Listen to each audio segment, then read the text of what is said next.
190 million pound, बड़े चर्चे आज भी हैं जी बिल्कुल। कल भी उसकी हुई पेशी थी, हेयरिंग हुई। मलिक रियाज उसमें मेन आदमी है, मैंने उस पर व्लॉग्स भी किए हुए हैं। ये नाम आपने जो लिया है ना, ये नाम मेरे गले पड़ गए। तो उन्होंने हमें यूथ को सिर्फ जिंदाबाद और मुर्दाबाद के लिए आप ये समझ लें अपने मज़ारे के तौर पे रखा हुआ है। ओए होए, तालीमी छक्का, तालीमी छक्का, यस, तालीमी छक्का, यस। तो निसार अली खान ने और मैंने मिल के 400 कनाल सरकारी अराजी वागजार कराई। अच्छा चौधरी साहब, इतने सारे काम आपने करवाए, ज़मीनी सतह पे मौजूद हैं ये? सर मैं आपको बल्कि चैलेंज कर, 190 मिलियन पाउंड पे बोलने पे किसी को एतराज नहीं है, किसी को एतराज नहीं है। हमारी जमात की जो मरकजी क़यादत है वो बोलती है 190 मिलियन पाउंड पे, बड़े बड़े लोग बोलते हैं, लेकिन वो कहते हैं 190 मिलियन पाउंड में इमरान खान, फराह गोगी, बुशरा बीबी, जुल्फी बुखारी, शहजाद अकबर का नाम लें, लेकिन इससे आगे नहीं। आप लोगों को नहीं मालूम कि इस दफ़ा क्या गंद पड़ा है पिंडी में। बिस्मिल्लाहिर्रहमानिर्रहीम, अल्लाहुम्मा सल्ली अला मुहम्मद व आलि मुहम्मद। मैं हूँ वकास अजीज़, डेली कैपिटल में आपको खुशामदीद कहता हूँ। और आज वो कहते हैं ना कि स्काई इज़ द लिमिट, ये जो मकूला है, जिस शख्सियत के साथ आज मैं यहाँ मौजूद हूँ, जिनकी खिदमत में हाजिर हुआ हूँ, उनका तारुफ आपको करवाता हूँ और उनके साथ आज गपशप करेंगे। इलेक्शन की आमद है, सियासी दर्जा हरारत बहुत बढ़ चुका है। रावलपिंडी जो एक अहम सियासी मैदान समझा जाता है, इस वक्त इंतहाई अहम और इंतहाई यूँ समझ लेंगे जिस तरह पाक भारत टाकरा होता है और फ़ज़ा गर्म होती है, तमाशाइयों का शोर होता है, खिलाड़ियों पर प्रेशर होता है, वैसे ही कुछ मंजरनामा यहाँ का बना हुआ है। और इस वक्त जो मेरे साथ शख्सियत मौजूद है, मैं उनका थोड़ा सा तारुफ करवाने से पहले सलाम करूँगा। सर अस्सलाम वालेकुम, कैसे हैं आप? सर आप ठीक हैं, खैरियत से हैं? आपको खुशामदीद कहता हूँ आज की नशिस्त में। आज मेरे साथ जो शख्सियत मौजूद हैं, आप मुशर्रफ मार्शल्लाह के ख़िलाफ़ मैदान अमल में रहे, उसके बाद 2008 में कम उम्र तरीन जो है सूबाई असम्बली के मेंबर मुंतखब हुए पंजाब से, और जो इनके मद्दे मुकाबिल थे वो पुराने सियासी हरीफ, मतलब एक बड़ा आदमी सियासी मैदान में समझा जाता है उन्हें, राजा बशारत, उन्हें इन्होंने शिकस्त दी। उसके बाद फिर 2013 में वासिक क़य्यूम अब्बासी साबिक़ डिप्टी स्पीकर पंजाब असम्बली को शिकस्त देकर मुंतखब हुए। हल्के में इन्होंने क्या काम करवाए, और अब सबसे जो बड़ी बात है, मैं बात कर रहा हूँ चौधरी सरफराज अफजल साहब की, जिन्होंने हल्के के अवाम के दिल जीते, उसके बावजूद इन्हें नून लीग का टिकट नहीं दिया गया PP 19 से। इससे पहले ये PP 6 से मुंतखब हुए, और पाकिस्तान मुस्लिम लीग नून यूथ विंग पंजाब के आप सदर भी हैं और दिलों की धड़कन नौजवान आपको कहते हैं। पहले तो ये बताएं कि सर आपने दिल जीते कैसे? बिस्मिल्लाहिर्रहमानिर्रहीम। नौजवान, आपको पता है नौजवानों का अपना एक विजन है, एक सोच है। नौजवान इस वक्त अपनी एक जो उनकी अपनी एक सोच है उसके मुताबिक चलना चाहते हैं, वो किसी के ताबे नहीं रहना चाहते। वो चाहते हैं कि वो पाकिस्तान के लिए कुछ करें, तो वो उनकी वो सोच को समझना बड़ा लाजिम था। जदीद दौर है, सोशल मीडिया का दौर है, उन चीज़ों को समझना बड़ा लाजिम था। तो जब मुझे मुस्लिम लीग नवाज़ की तरफ से ये जिम्मेदारी दी गई नौजवानों को इकट्ठा करने के लिए, यूथ को इकट्ठा करने के लिए, क्योंकि आपको मालूम है कि इससे पहले मुस्लिम लीग नवाज़ के साथ यूथ चलना पसंद नहीं करती थी। बिल्कुल। और फिर जब मुझे ये जिम्मेदारी दी गई तो अल्हम्दुलिल्लाह मैं ये समझता हूँ कि मैंने पंजाब के 36 अजला में यूथ विंग को इकट्ठा किया, यूथ को इकट्ठा किया, यूथ विंग के झंडे के तले लेके आया, और हर जगह पे, हर फोरम पे जमात को यूथ ने रिप्रेजेंट किया, यूथ ने नुमाइंदगी की। लेकिन फिर वही बात है कि क्योंकि जमात में जो पुराने बाबे हैं उनकी ग्रिप कुछ ज़्यादा मजबूत है, नए खून को पसंद नहीं करते, नए खून को पसंद नहीं करते। उन्होंने हमें यूथ को सिर्फ जिंदाबाद और मुर्दाबाद के लिए, आप ये समझ लें, अपने मज़ारे के तौर पे रखा हुआ है। ओए ओए कि वो बस जिंदाबाद और मुर्दाबाद, वो पुराने होते थे ना, यूथ को यूज करने के लिए पुराने वडेरे होते थे ना, जी जी, तो वो गांव के लोगों को अपना जो मज़ारा जैसा रखते थे, किसी को टांगे दबाने के लिए रखा होता था, तो किसी को मालिश करने के लिए रखा होता था, तो किसी को पॉलिश करने के लिए रखा होता था। ओए ओए ओए ओए। तो बस ये यूथ को जो है हमारी जमात में भी माजरत के साथ मालिश और पॉलिश के लिए रखा हुआ है। अच्छा, आपने गुज़िश्ता दिनों एक बड़ी दबंग प्रेस कॉन्फ्रेंस भी की, उसका मुल्की मंजरनामे पे बड़ा चर्चा हुआ, जो अपोजिशन है उन्होंने भी उसको काफ़ी अहमियत दी। लेकिन उससे पहले उसमें तो सारी बातें हुई, लेकिन मुझ समेत दीगर सहाफ़ी भी, हम अदब और सहाफ़त के तालिब इल्म हैं, बतौर तालिब इल्म भी ये सवाल है कि क्या आपने 2 दफ़ा आप मुंतखब हुए तो आपने PP 6 में कोई काम नहीं करवाए थे, इस वजह से आपको टिकट नहीं दिया गया? देखिए जी, मेरा जो सबका हल्का सूबाई असम्बली PP 6 था, जैसा कि आपने बताया कि उस वक्त के बड़े प्रधान, बड़े पहलवान सियासत के साबिक़ वज़ीर कानून मोहम्मद बशारत राजा साहब, उनको अल्हम्दुलिल्लाह मैं हल्के की आवाम की मदद और रहनुमाई से बड़ी शिकस्त दे के गया और उसमें एक बहुत बड़ा इफेक्ट और इम्पैक्ट यूथ का था। दोबारा मैं असम्बली में पहुंचा तो मैं एक विजन और सोच लेके आया। मेरे खिलाफ जो उस वक्त के उम्मीदवार थे मोहम्मद बशारत राजा, उनका जो अपना गांव दमयाल, मशहूर तरीन जगह है दमयाल, वहाँ पे कॉलेज तो दूर की बात, बच्चियों का हाई स्कूल मौजूद नहीं था।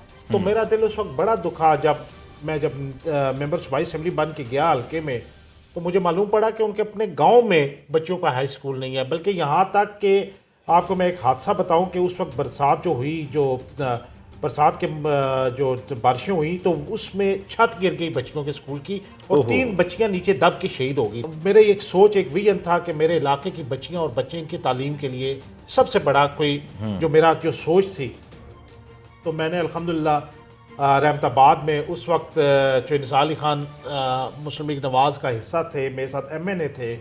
पहली मरतबा जब मैं MPA बना तो वो पाकिस्तान के अपोजिशन लीडर थे और मैं एडवाइज़र था चीफ मिनिस्टर पंजाब मियां शहबाज शरीफ का। दूसरी मरतबा वो वज़ीर दाखिला बने और मैं पार्लिमानी सेक्रेटरी बना। तो हमने हल्के में कुल 6 डिग्री कॉलेजेस बनाए। वाह, माशाल्लाह माशाल्लाह। तो बल्कि लोग हंसते थे, वो कहते थे आपके हल्के का नंबर भी 6 है और आपने 6 डिग्री कॉलेजेस छक्का लगा दिया आपने। छक्का लगा दिया, तालीमी छक्का। तालीमी छक्का, यस, तालीमी छक्का, यस। उसकी वजह 3 degree college for boys, Rahmatabad degree college for boys, Damyal degree college for boys, और चक जलालुद्दीन की तरफ हमने ढोक सईदा के मुकाम पे बनाया बॉयज़ डिग्री कॉलेज ढोक सईदा। इसी तरह गर्ल्स डिग्री कॉलेज रहमताबाद डोक मुंशी के मुकाम पे, girls degree college Damyal, girls degree college हमने बनाया ये ढोक सईदा के मुकाम पे। वाह, ये स्क्रीन पे आप जो है ना इन सब के देख रहे हैं आप, ये गेट और ये जो आपको ये इमारत सर बता रहे हैं, ये डेफिनेटली हमारे एडिटर्स ने इसको खूबसूरत बनाना है और ये आप स्क्रीन पे देख भी रहे हैं। और मैं आपको बताऊं कि ये वही हल्का है जहां से इससे पहले राजा बशारत साहब मुंतखब होते रहे, और राजा बशारत साहब वो हैं जो GHQ हमला केस में नामजद हैं। और आप ये देखें कि एक नौजवान जहन आया तो उसने तालीम को प्रेफर किया। एम आई राइट सर? जी अल्हम्दुलिल्लाह। उसके अलावा मैंने आप गर्जा जाएं, मेरा हल्का उस वक्त बहुत बड़ा था। अच्छा। ये शकरियाल से शुरू होता था और ये गर्जा लखन तक जाता था और इधर से ये जाता था अडियाला जेल तक। तो शकरियाल में, धमियाल में, रहमताबाद में, यूनियन कौंसिल डोक मुंशी खान में, और डोक मुंशी खान का एक ब्लॉक है डोक काला खान, उसके अलावा धामा सईदा में, कल्याल में, ये वो इलाके इतना बड़ा एरिया था। ये बहुत बड़ा हल्का था। इसमें से आप देखें ना कि PPA 18 बन गया इसमें। शकरियाल और खन्ना की यूनियन कौंसिल जो है ये PPA 18 में NS 57 में चली गई। ये जो गंगाल और इसके मुल्का इलाके हैं, चकलाला और Shah Faisal colony, Shah Khalid colony, airport housing society, Rahmatabad, Dhok Munshi, ये सारे चले गए PP 19 में NS 57।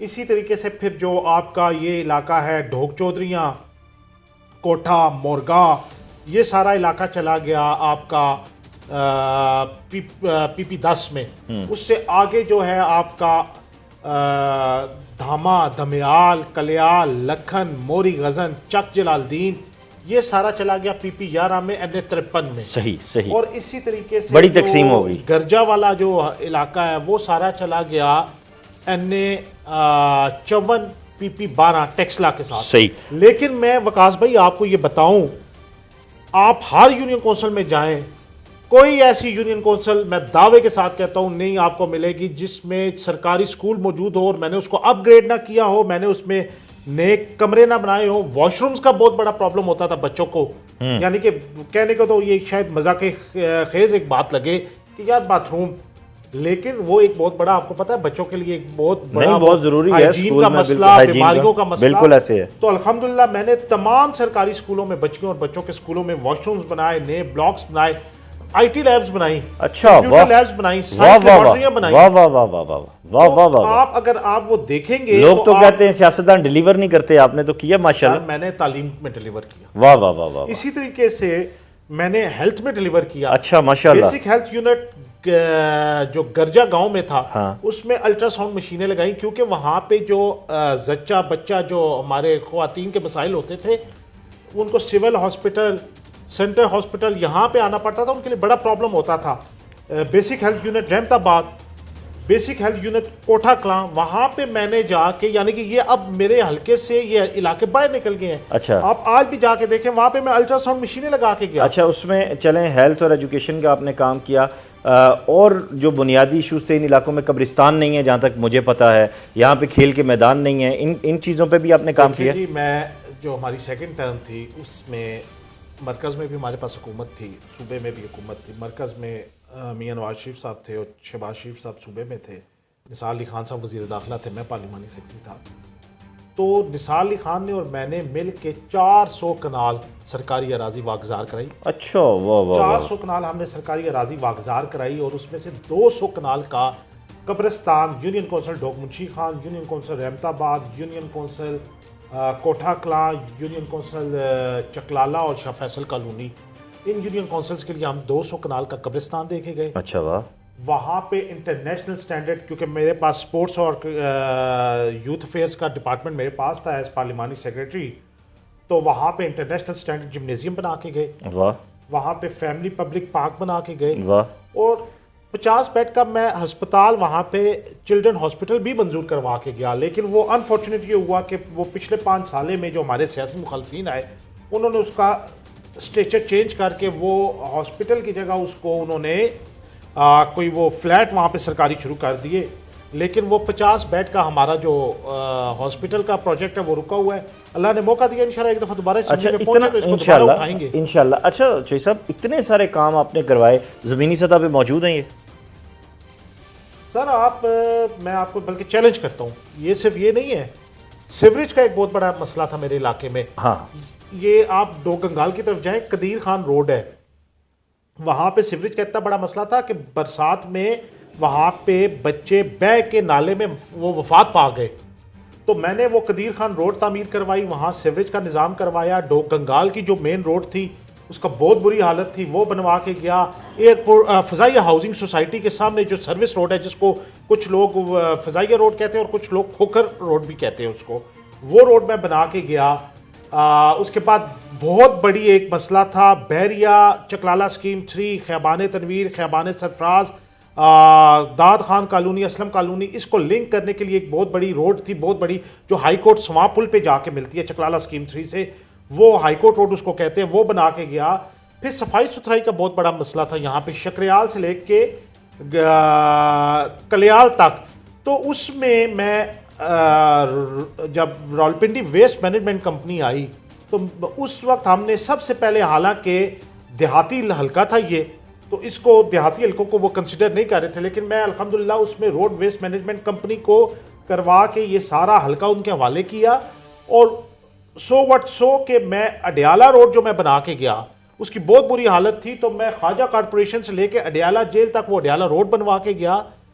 Bulk water supply scheme, पानी का बहुत बड़ा मसला था, बल्क वाटर सप्लाई स्कीम, 14 सरकारी कुएं। ये तो काम गिनने में नहीं आ रहे माशाल्लाह। हम इसका विजिट भी करेंगे जो चोई साहब ने बताया। तो मैं गुजारिश कर रहा था कि आप वो bulk water supply scheme union council Rahmatabad, डोक मुंशी, चकलाला, कोठा, मोरगा के लिए मैं मंजूर करके गया और लगवा के गया। काफ़ी इलाकों में लग गई, कुछ इलाकों में रह गई, लेकिन वो फिर वो अनफॉर्चुनेट हुआ, हमारी हुकूमत की मुद्दत ख़त्म हुई। सही। अच्छा, कट टू शार्ट, चुके दौरानिया भी कम है हमारे इस नशिस्त का, इसके बावजूद आपको टिकट क्यों नहीं मिला? आप में कौन सी कमी थी जो आपके मुखालिफ उम्मीदवार में इतना ज़्यादा वो ले गए है जो उन्हें टिकट मिल गया? उस पर मैं कहूँगा कि हमें तो अपनों ने लूटा, गैरों में कहाँ दम था। मेरी कश्ती वहाँ डूबी जहाँ पानी कम था। कुछ ऐसा मेरे साथ हुआ। 190 मिलियन पाउंड, बड़े चर्चे आज भी हैं जी, बिल्कुल। कल भी उसकी हुई पेशी थी, हेयरिंग हुई। मलिक रियाज उसमें मेन आदमी है, मैंने उस पर व्लॉग्स भी किए हुए हैं। ये नाम आपने जो लिया है ना, ये नाम मेरे गले पड़ गया। ये जो अभी आपने नाम लिया, ये नाम मेरे गले पड़ गया। वो किस तरह गले पड़ गया? हम नौजवानों को एक सोच दी गई, हमें कहा गया कि जब ये मियां नवाज शरीफ साहब की हुकूमत ख़त्म हुई कि आप नारा लगाएं वोट को इज़्ज़त दें। हम नौजवानों को वोट को इज़्ज़त दें, अपने हक के लिए बाहर निकले, सादे लफ्जों में कह लें कि हमने कहा साडा आँख किथे रख। बिल्कुल ऐसे है। तो हम अपना आँख मांगने के लिए बाहर सड़कों पे निकल आए मियां नवाज शरीफ के झंडे तले। और उसी में असना में ये 190 मिलियन पाउंड स्कैंडल आ गया। नेशनल क्राइम एजेंसी उन्होंने मलिक रियाज का, जिसको आम फहम में प्रॉपर्टी टाइकून कहा जाता है, उसका नाम लेना जो है वो गुनाह समझा जाता है। तो वो प्रॉपर्टी टाइकून साहब जो हैं उनका मैंने नाम ले लिया।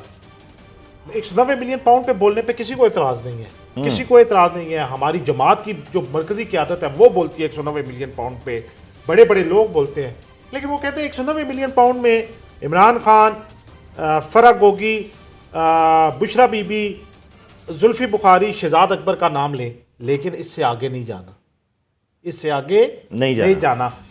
मैं ये कहता हूं कि आप सहूलतकारी में तो आप इन लोगों को पकड़ते हैं, लेकिन जिसने डकैती की, जिसने चोरी की, उस चोर को क्यों नहीं आप पकड़े? दुरुस्त बात है। जो डकैती डाल के आए, बरामदगी हो गई है, बरामदगी जिस कमरे से, जिसके घर से हुई है, आपने वो घर जिससे बरामदगी हुई है उसको तो सहूलतकारी में गिरफ्तार कर लिया हुआ है। तो जिसने चोरी की, जिसने डकैती डाली, जिसका नाम मलिक रियाज है, आप देखें अदालतों ने भी मलिक रियाज के जायदाद जब्त करने के अहकाम कर दिए हैं, उसकी गाड़ियां, उसकी प्रॉपर्टीज, उसके बैंक अकाउंट सीज करने के ऑर्डर कर दिए हैं। तो क्यों नहीं आप नाम लेते? और मुझे बारहा दफा डायरेक्टली और इनडायरेक्टली मैसेज दिया गया कि आप मलिक रियाज का नाम लेना बंद कर दें, नहीं तो आप इसका अजाला आपसे भुगता नहीं जाएगा। तो वही अजाला फिर आप खमियाजे का अजाला नहीं कर सकते। बिल्कुल खमियाजे का अजाला नहीं कर सकते। चलें ठीक है, आपने तो ये काम किया, लेकिन यहाँ मैं सवाल ऑन स्क्रीन भी रखता हूँ नून लीग की आला क़यादत से, मियां नवाज शरीफ साहब से, कि जिनको टिकट दिया गया है इतना ज़्यादा पोटेंशियल कैंडिडेट के होते हुए भी, आप भी इस पे ज़रा रोशनी डालें कि उनमें कौन से सुरखाब के पर हैं या खासियत हैं। उनके हवाले से तो बड़ी चीज़ें भी मीडिया में गर्दिश कर रही हैं। मैं गुजारिश करता हूँ कि जिस तरह आपने मुझसे पूछा आपने क्या किया, तो मैं समझता हूँ कि पानी, नाली, गली, सड़क, मैं इन चीज़ों पे नहीं जाता। मैंने कहा कि मैं अल्हम्दुलिल्लाह ये कहता हूँ कि मैंने तालीम के मैदान में अपने इलाके की खिदमत की है। मेरे इलाके की बच्चियों और बच्चों के लिए बड़ा मसला था तालीम के लिए बाहर दूर दराज इलाकों में जाना। तो वो जो हजरत हैं जिनको टिकट दे दिया गया है, मेरा भी यही सवाल है कि कम से कम, वो कहते हैं कि किसी के मुकाबले में आप कुछ चीज़ ला रहे हैं तो घोड़े के मुकाबले में कम से कम खच्चर तो ले आते। अच्छा, कहने का मकसद ये है वकास भाई कि हालत ये है कि जिस शख्स को टिकट दिया गया है हाजी परवेज खान, तो वो हमारे मुस्लिम लीग नवाज के साबिक एमएनए हैं। ये वही है ना जो जाली डिग्री केस में ना, जाली डिग्री नहीं। अच्छा, ये भी मैं आपको बताऊं, ये भी कमाल बात है। अच्छा, जाली डिग्री नहीं थी, रात से पर्दा उठने लगा। हजरत साहब मेंबर नेशनल असेंबली थे, हाजी परवेज खान साहब। अच्छा, और जिनके साथ वो एमपीए आए हैं, मुझे तो उनकी अक्ल पे भी वो होती है कि वो खुद एजुकेशन से रिलेटेड है, बैरिस्टर दानियाल।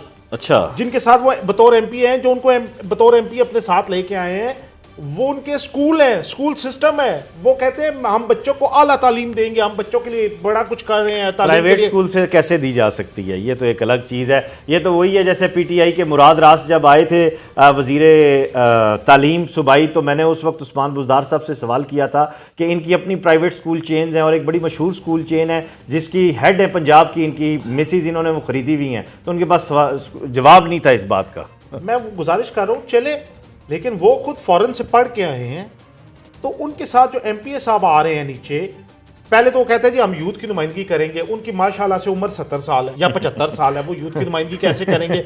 वकास भाई, जुल्म आपका और मेरा इल्ज़ाम नहीं है, जी, अवाम का इल्ज़ाम नहीं है, किसी सियासी मुखालिफ का इल्ज़ाम नहीं है। हाजी परवेज को मियां नवाज शरीफ जो जमात के खुद लीडर हैं, कायद हैं, बानी हैं मुस्लिम लीग नवाज के, उन्होंने हाजी परवेज को जमात से निकाला, इसलिए उससे एमएनए के ओहदे से इस्तीफा इसलिए लिया। उन्होंने कहा ये जमात की बदनामी का बाइस बन रहा है ये शख्स, क्योंकि उसने बतौर एमएनए अपने भांजे को अपनी जगह पे बिठा के डिग्री हासिल करने के लिए पेपर दिलवा रहा था। छापा पड़ गया और वहां छापा पड़ गया वहां पे सेंटर पे, और वो छापे के दौरान जब उन्होंने कैंडिडेट चेक किया तो उन्होंने कहा वो कोई 20-22 साल का बच्चा था। तो उन्होंने देखा, उन्होंने कहा ये तो जिस बंदे ने पेपर देने थे उसकी तो उम्र कोई 65-66 साल है, तो तो ये 20-22 साल और 66 साल मैच नहीं हो रहा था। वो उसको ले गए थाना सिटी पुलिस में, ये रावलपिंडी में FIR दर्ज हो गई। हाजी परवेज खान उसमें नॉमिनेट हो गए। अच्छा। हाजी परवेज पे पर्चा दे दिया तो मियां नवाज शरीफ साहब ने हाजी परवेज से बतौर MNA इस्तीफा लिया, उसको पार्टी से निकाला और उसकी जगह शकील अवान को MNA का टिकट दिया। तब आए जी, आपको याद होगा बहुत बड़ा एक इलेक्शन हुआ था शकील अवान और शेख रशीद का। जी बिल्कुल, बहुत बड़ा। शकील अवान को टिकट दे के फिर जिताया गया और हाजी परवेज को मना किया गया कि आप आइंदा से जमाती मामलात में मुदाखलत नहीं करेंगे, आपकी वजह से जमात की उसको बतौर मेंबर नेशनल असेंबली उसको निकाला गया। अच्छा, ये मामला बहुत उठा था उस वक्त। बिल्कुल बिल्कुल। और आज भी मैं आपको बताऊं, आप जाके थाना सिटी का रिकॉर्ड चेक करें।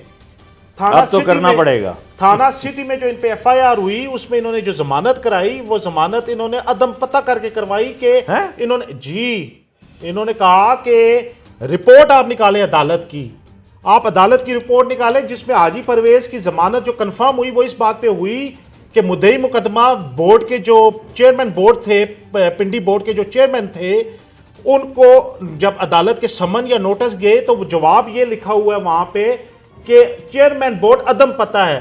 चेयरमैन बोर्ड भी अदम पता हो सकता है? नहीं, ऐसा कभी कोई प्राइवेट शख्स, कोई सुजुकी ड्राइवर, कोई रिक्शा चलाने वाला, कोई किसी का सिक्योरिटी गार्ड तो अदम पता हो सकता है, वो वापस अपने गांव चला जाए तो अदम पता हो सकता है। सही। क्या चेयरमैन बोर्ड अदम पता हो सकता है? नहीं हो सकते। अच्छा, अब हल्का तकसीम हुआ, लेकिन साबका हल्के के वोटर्स भी आपके साथ हैं, उनकी मोहब्बतें दुआएं आपके साथ हैं यकीनन, जब आपने इतना काम किया है। आखिरी सवाल एक तो ये, इस पर भी रोशनी डालिएगा कि क्या अभी भी आपका रब्ता है उन लोगों के साथ, और दूसरा, आपने आज़ाद हैसियत से आप आ रहे हैं तो क्या उम्मीद है, क्या आज़म है, क्या यकीन है? कायदे आज़म के साए में आप बैठे हुए हैं वैसे भी।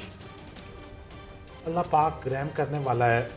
पहली बात तो यह है कि अल्हम्दुलिल्लाह मैं आज भी कहता हूँ मेरा हल्का वही हल्का सूबाई असेंबली पे पीछे है, तो मैं उसी हल्के को उसी तरह लेके चल रहा हूँ। उसमें इस वक्त 4 सूबाई असेंबली के हल्के हैं और 3 को भी असेंबली के हल्के हैं, NA53, NA54, NA57, PP18, PP19, PP10, PP11, बल्कि 5 PP12 भी है। 5 सूबाई असेंबली के हल्के बन गए हैं उस हल्के में से।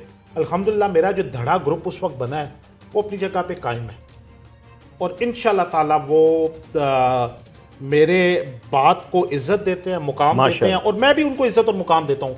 इज्जत देने से इज्जत मिलती है। बिल्कुल ऐसे है, बिल्कुल ऐसे। आज पिंडी के प्रधान मेरे खिलाफ खड़े हो गए, सब इकट्ठे होके, सारा करप्ट माफिया आप कह ले, लैंड माफिया कह ले, ये जाली पेपर माफिया कह ले, एफिड्रीन माफिया कह ले, ये सारे माफियाज, क्योंकि मैं बोलता हूं तो मेरा बोलना किसी को अच्छा नहीं लगता, ठीक है। एक तरफ कोई एफिड्रीन बेचता है तो पाकिस्तान की नौजवान नस्ल को तबाह करता है, तो एक तरफ कोई जाली पेपर देता है तो पाकिस्तान की नौजवान नस्ल को तबाह करता है, तो एक तरफ कोई ज़मीनों पे कब्जे करते हैं, लोगों को कत्ल करते हैं, कत्लों की FIR होती हैं, उन पे दहशतगर्दी की FIR होती हैं। आप लोगों को नहीं मालूम कि इस दफ़ा क्या गंद पड़ा है पिंडी में। चलें हम पॉजिटिव बातें करते हैं। हल्का PP19 की अपनी जो आपकी आवाम है, जो वोटर्स हैं, उनको क्या मैसेज देंगे जाते जाते?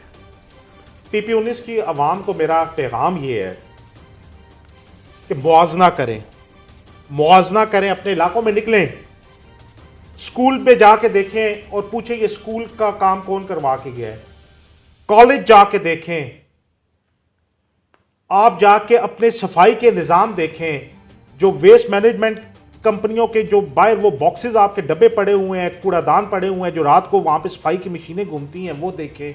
आप जाके अपने पब्लिक पार्क्स देखें, फिर फैसला करें कि किसने आपकी खिदमत की है। इंशाअल्लाह ताला आपको एक ही नाम नज़र आएगा, एक ही निशान नज़र आएगा, और जिनको मेरे मुकाबले में मेरी जमात ने कम से कम टिकट दिया है उस शख्स का भी मुआवजा कर लें, और जो मेरे मुकाबले में दीगर उम्मीदवारान आए हैं उनकी भी इलाके के साथ वाबस्तगी और खिदमत को देख लें और मुआवजा करें, ज़हनी गुलामी से आज़ादी लें। और बिलखसूस यूथ से मैं कहना चाहता हूँ कि आओ मेरे साथ मिल के यूथ की आवाज़ बनो, सरफराज की आवाज़ बनो। वाह, बहुत शुक्रिया आपका सरफराज अफजल साहब। मैं सिर्फ फैज़ के एक शेर पे इस नशिस्त का इख्तिताम करता हूँ। उन्होंने कहा था कि जो रुके तो कोहे गरां थे हम, जो चले तो जान से गुजर गए, रहे यार हमने कदम कदम तुझे यादगार बना दिया, और आपने इस इंटरव्यू को भी यादगार बना दिया है, जो आपने काम किए वो भी यादगार हैं। हमारी दुआ है कि इंशाल्लाह जीत आपका मुकद्दर हो। आपका बहुत शुक्रिया, आपने वक्त दिया। यकीनन वोट जो है वो आप जब अपने सही कैंडिडेट को देते हैं तो फिर आप अपने बेहतरीन मुस्तकबिल का फ़ैसला करते हैं। और जिस शख्स ने तालीमी छक्के लगाए हैं और उसके साथ आप हेल्थ के लिए आपके काम किया है और जो जो चीज़ें इन्होंने गिनवाई हैं वो मैं अगले व्लॉग्स में आपके साथ शेयर भी करूंगा। जिस तरह इन्होंने मुझे चैलेंज दिया है, मैं जाऊंगा तमाम जगहों पे, देखूंगा, आपको बताऊंगा। और अगर ये पॉजिटिव काम इसी तरह रहे तो हम सबको मिलकर एक अच्छे पाकिस्तान के लिए, पॉजिटिव काम के लिए, पॉजिटिव पाकिस्तान के लिए ऐसे फेसेस को लाना होगा। अपना ख्याल रखिएगा। खुदा हाफिज़।